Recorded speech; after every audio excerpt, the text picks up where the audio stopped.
नमस्कार, news India देख रहे हैं आप और आपके साथ मैं हूं सुरभि तिवारी। सबसे पहले आपको एक बड़ी खबर बता देते हैं। मालेगांव बम ब्लास्ट केस को लेकर के एक बार फिर से सुनवाई होगी। एनआईए स्पेशल कोर्ट के फैसले को बॉम्बे हाई कोर्ट में चुनौती दी गई है। 7 आरोपियों को कोर्ट का नोटिस मिला है। पीड़ित परिवारों ने बॉम्बे हाई कोर्ट में चुनौती दी है, तो पीड़ित परिवारों की ओर से एक बार फिर से कोर्ट का दरवाजा खटखटाया गया है। बॉम्बे हाई कोर्ट में एक बार फिर इस मामले को सुने जाने के लिए नोटिस भिजवाया गया है कोर्ट से। तो फिलहाल ये जानकारी आपको दे दें कि पीड़ित परिवारों की ओर से बॉम्बे हाई कोर्ट में सबसे पहले उस फैसले को लेकर चुनौती दी गई, एक याचिका दाखिल की गई कि इस मामले की दोबारा से सुनवाई होनी चाहिए, जिसे एनआईए स्पेशल कोर्ट की ओर से 7 आरोपियों को बरी कर दिया गया था। तो मालेगांव बम ब्लास्ट केस को लेकर एक बार फिर से सुनवाई होने की खबरें। एनआईए स्पेशल कोर्ट के फैसले को बॉम्बे हाई कोर्ट में पीड़ित परिवारों की ओर से चुनौती दी गई है।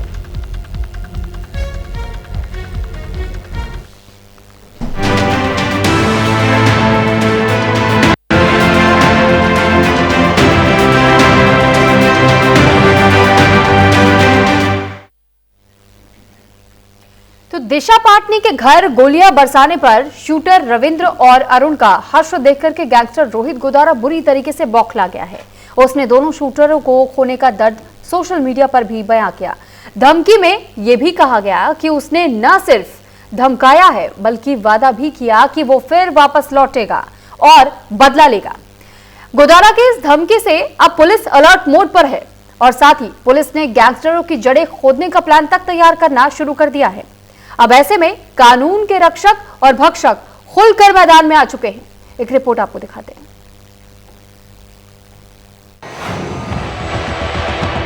गोदारा के गुर्गों ने दहशत फैलाई। खाकी के गैंगस्टरों को ताकत दिखाई।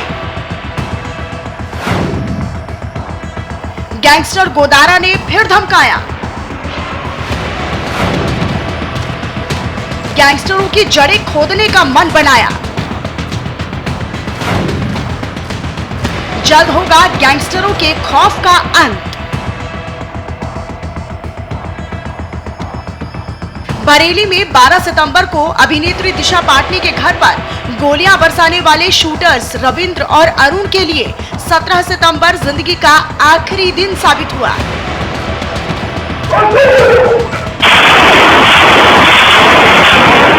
बरेली के घर पर फायरिंग के बाद लगातार शूटर्स को ढूंढ रही बरेली पुलिस ने गाजियाबाद में दोनों आरोपियों को घेर लिया। फिलहाल अभी इस पूरी घटना में 4 लोगों का नाम सामने आया था और चारों पर 1-1 लाख रुपए का इनाम घोषित हुआ था, जिसमें से 2 ये हैं और बाकी 2 इसमें और जो प्रकाश में आए हैं उनकी भी तलाश जारी है। काउंटर इंटेलिजेंस यूनिट इसमें पूरी तरह से शामिल है और शुरू से इस पूरे केस को वर्कआउट करने में साथ रही है। इसके बाद बरेली पुलिस की स्पेशल टीम ने दिल्ली पुलिस और गाजियाबाद पुलिस के साथ मिलकर एनकाउंटर में दोनों को ढेर कर दिया। मारे गए रविंद्र और अरुण दोनों पेशेवर शूटर थे। दोनों रोहित गोदारा और गोल्डी बराड़ गैंग के एक्टिव मेंबर्स थे। दोनों पर 1-1 लाख रुपए का इनाम भी था।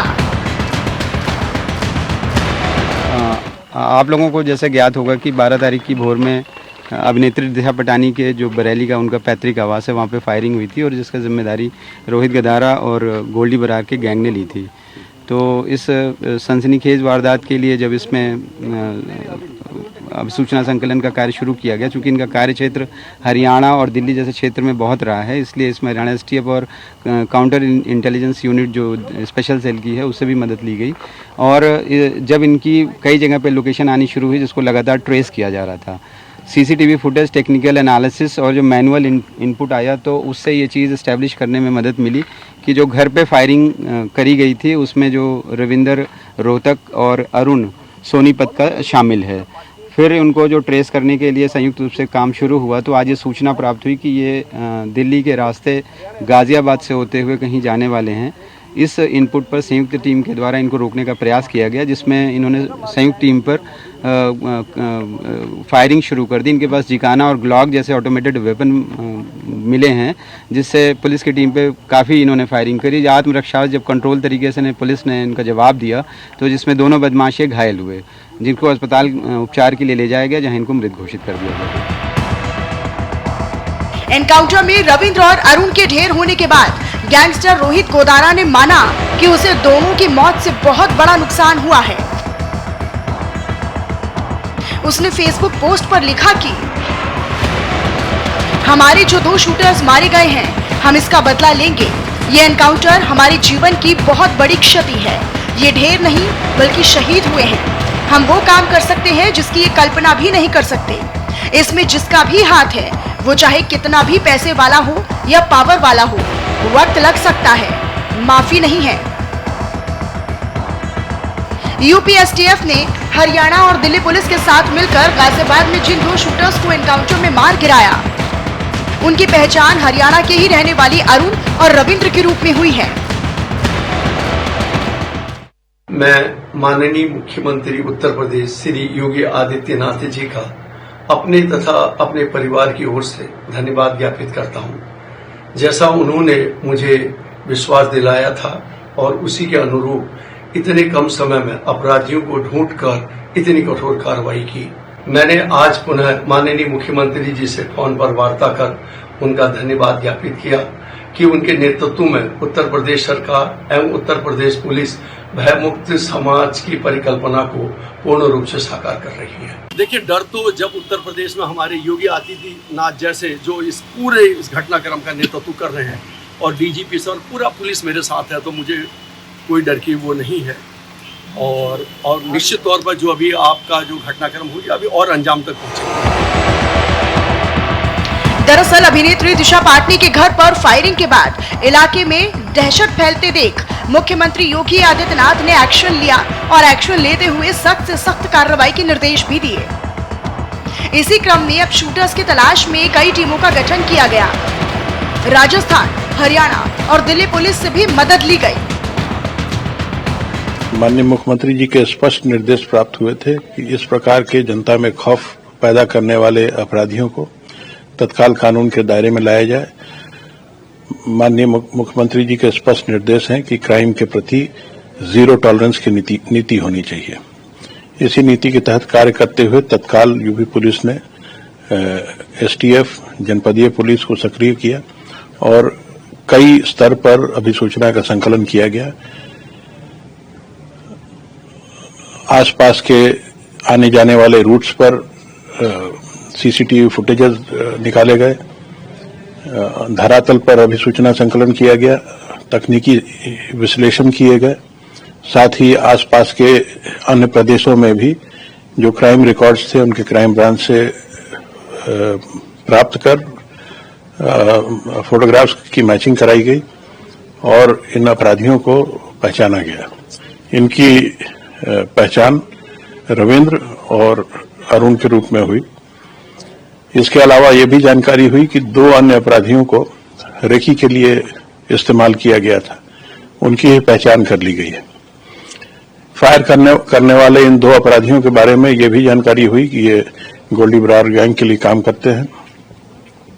गोल्डी बरार ने इस घटना की जिम्मेदारी सोशल मीडिया के माध्यम से ली थी। सभी जगहों से मिली जानकारी के आधार पर पहचान हुई कि 12 सितंबर की रात को शूटर रविंद्र और अरुण ने ही गोलीबारी की थी। इसके बाद आरोपियों की लोकेशन ट्रेस की गई तो पता चला कि आरोपी गाजियाबाद में छिपे हुए हैं। इसके बाद यूपी एसटीएफ, हरियाणा और दिल्ली पुलिस ने इलाके में घेराबंदी की। जैसे ही आरोपी उस जगह से गुजरे तो उन्हें तुरंत घेर लिया गया। एनकाउंटर के दौरान करीब 15 मिनट तक गोलीबारी हुई, जिसमें गोदारा के दोनों शूटर्स ढेर किए गए।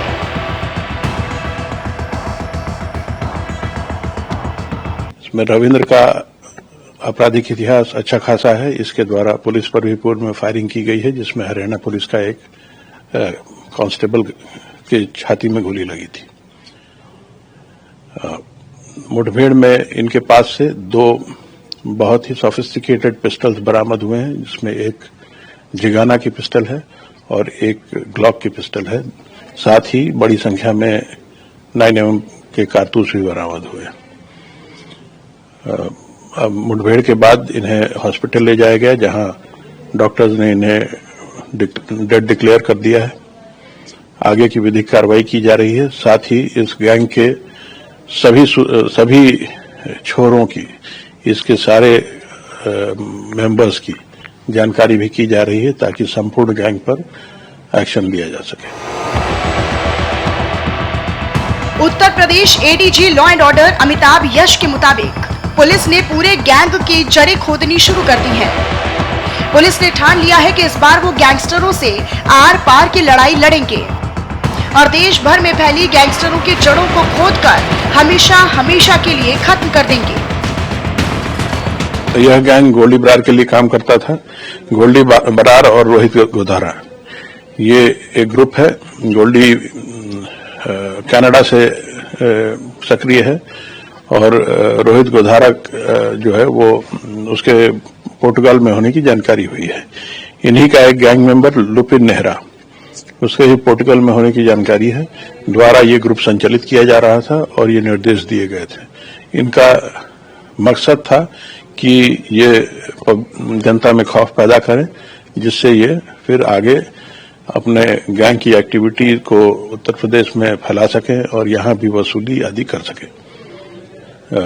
लेकिन मेरी उम्मीद है कि आज की इस कार्रवाई के बाद ये गैंग्स उत्तर प्रदेश सरकार के जीरो टॉलरेंस पॉलिसी को दोबारा टेस्ट करने नहीं करेंगे।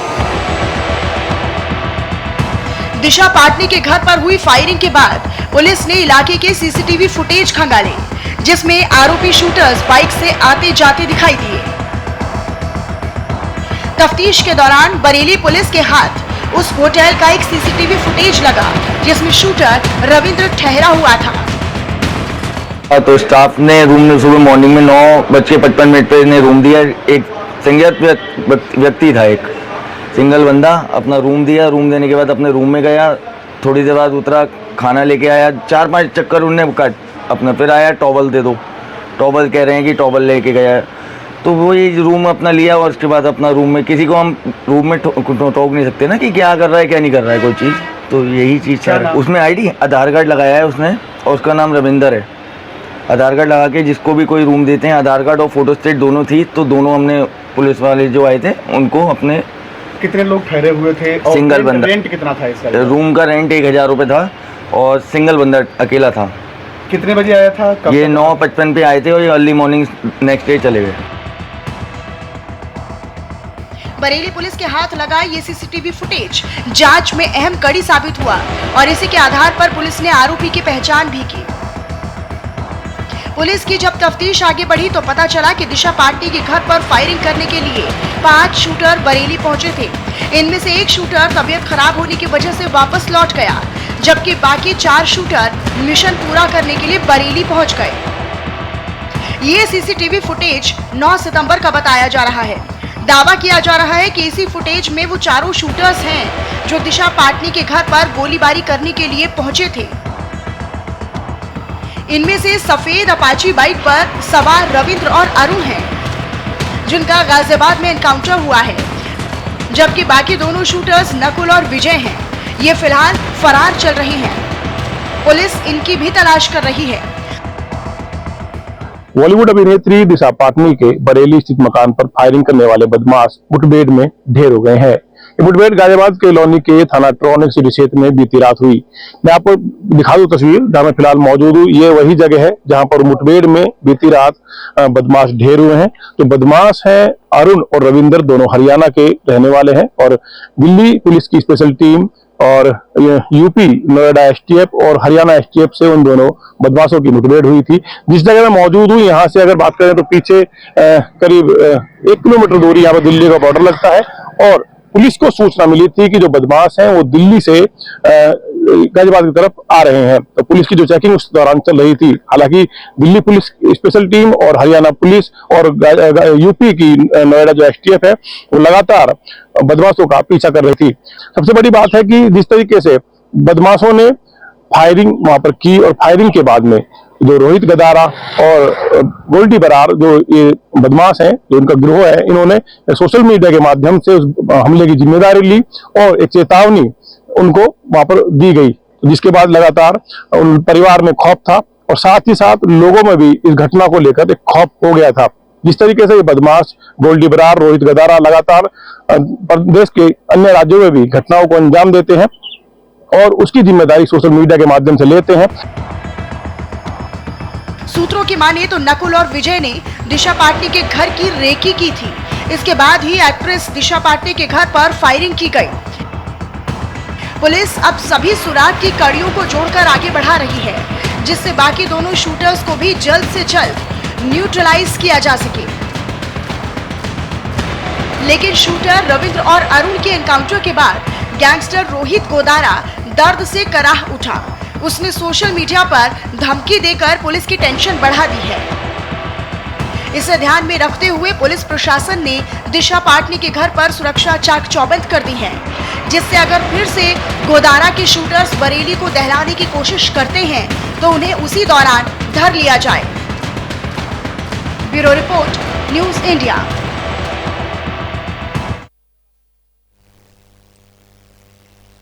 तो फिलहाल आपने देखा इस रिपोर्ट को कि किस तरीके से दिशा पाटनी के घर पर जिन गैंगस्टर्स की ओर से पहले तो गोलियां चलाई गई थी, उनकी ओर से एक बार फिर से देख लेने की धमकी दी गई है और वापसी की अब एक बार फिर से उन लोगों ने धमकाया है कि इनकी वापसी होगी और बदला लिया जाएगा।